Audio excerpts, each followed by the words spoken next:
ஒரு குட்டி கதை சொல்லிட்டா. இந்த கண்டிக்கு போனதுல இருந்து இந்த புத்தர் பல்லு கோயிலை போய் பார்த்துட்டு வா அப்படின்னு சொன்னாங்க. புத்தர் கோயில் கேள்விப்பட்டிருக்கோம். அதுனா புத்தர் பல்லு கோயில். சரி வாங்க போய் பார்ப்போம் அப்படின்னு நடந்து போனேன். அதுக்கு முன்னாடி நம்ம உபயத்தாருக்கு ஒரு நன்றியை சொல்லிடுவோம். இவங்க எல்லாம் இந்த பயணம் சிறப்பா இருந்திருக்காது. இந்த புத்தர் பல்லு கோயில் இருக்கிற இடம் பேர் வந்து ஸ்ரீ டலடா மலிகுவா. இந்த கோயில் இந்த கண்டி ஏரிக்கும் இந்த கண்டி வணிக வளாகம் பக்கத்துல இருக்குது. இதுதான் இந்த கண்டி ஏரியோட ஒரு முனை. இங்க பல முனைகள் இருக்குது. நீங்க வேணும்னா வந்து பல முனையை பல இடங்களை தேடி பார்த்துக்கலாம். நான் இந்த கண்டியில கவனிச்ச விஷயம் ஒன்று வந்து பாத்தீங்கன்னா, இந்த தெருக்கல்ல விளையா இருக்குது. என்னடான்னு கேட்டா பறவைகளோட எச்சங்கலாம். இன்னும் கொஞ்ச நாள் போச்சுன்னா வெள்ளை அடிக்கிற வேலையே இல்லையப்பா. இதுதான் ஸ்ரீ டலடா மலிகுவா. இது வந்து ஒரு ராஜ அரண்மனை. இதுக்குள்ளதான் இந்த புத்தர் பல்லு கோயில் இருக்குது. இந்த மாளிகையோட வாயில் கதவே வாயை புழக்க வைக்குது. உள்ள போறதுக்கு முன்னாடி சோதனை எல்லாம் கொஞ்சம் பலமா தான் இருந்தது. சோதனை முடிச்சு அந்த பக்கம் வெளில போனா அடேங்கப்பா என்ன அருமையான காட்சி. ரெண்டு பக்கத்துல நல்ல பிரம்மாண்டமா புற்கள் அமைச்சு அதை நல்லா பராமரிச்சு நமக்கு ஒரு அரண்மனை உணர்வை ஏற்படுத்தி கொடுத்திருக்காங்க. இந்த தெரியுதுல, இதான் இந்த புத்தர் பல்லு கோயில் நினைக்கிறேன். வெளிநாட்டவர் வாயை புழக்காமல் வலது பக்கம் திரும்பி போகவும் அப்படின்னு பலகையில் எழுதி இருந்தது.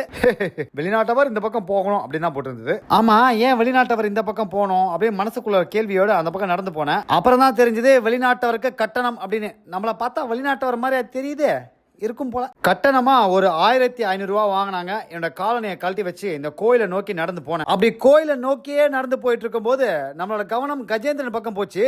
தூரத்துல யானை எவ்வளவு அழகா நடந்து போகுது. இதெல்லவோ காட்சி. ஒருவேளை கடவுளோட சூழ்ச்சியா கூட இருக்கலாம் நம்ம கஜேந்திரனை பார்க்க வச்சது. அப்புறம் கோயிலுக்குள்ள போறதுக்கு முன்னாடி இன்னொரு சோதனை சாவடி. அங்க சோதனையை முடிச்சுட்டு உள்ள போனேன். இந்த வாசல்லே கலை வண்ணங்கள் கொஞ்சம் நல்லா இருந்தது. தரையிலேயே கலைத்துறை அழகா வேலை பார்த்துருக்குது. இந்த கோயிலுக்குள்ள படம் பிடிக்கலாமா அப்படின்னு உள்ள ஒருத்தர்கிட்ட கேட்டேன். அவரு மேல புத்தர் பல் இருக்க இடத்துல படம் பிடிக்க கூடாது, அது மட்டும் இல்லாம முடிஞ்ச அளவுக்கு மனிதர்கள் முகத்தை காட்டாம எடுங்க அப்படின்னாரு. இது போதுமே, நானும் முடிஞ்ச அளவுக்கு மனிதர்கள் முகத்தை காட்டாம படம் பிடிக்கணும்னு பார்த்தேன். ஆனா நிறைய பேர் வந்து போயிட்டு இருக்காங்க, கொஞ்சம் கஷ்டம் தான். இந்த கோயில்ல கல்லும் மரமும் இணைந்த ஒரு கலைநயம் கலந்திருக்குது.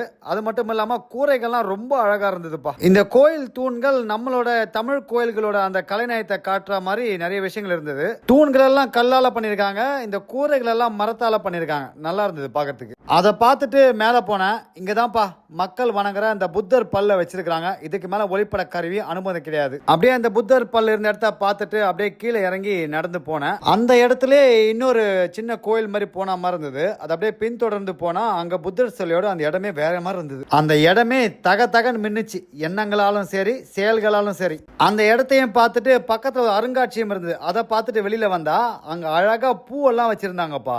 என்ன வண்ணமயமா இருந்தது தெரியுமா? ஊதா, வெள்ளை, சிவப்பு, மஞ்சள் அப்படின்னு மக்களை மாதிரியே பூக்களிலும் வகைகள். அதெல்லாம் பார்த்துட்டு தங்கும் முடியை காலி பண்ணிட்டு கண்டில இருந்து கிளம்பிட்டேன். போறதுக்கு முன்னாடி நம்ம உபயத்தாருக்கு நன்றி சொல்லுவோம்ப்பா, ஸ்பான்சர்ஸ்க்கு.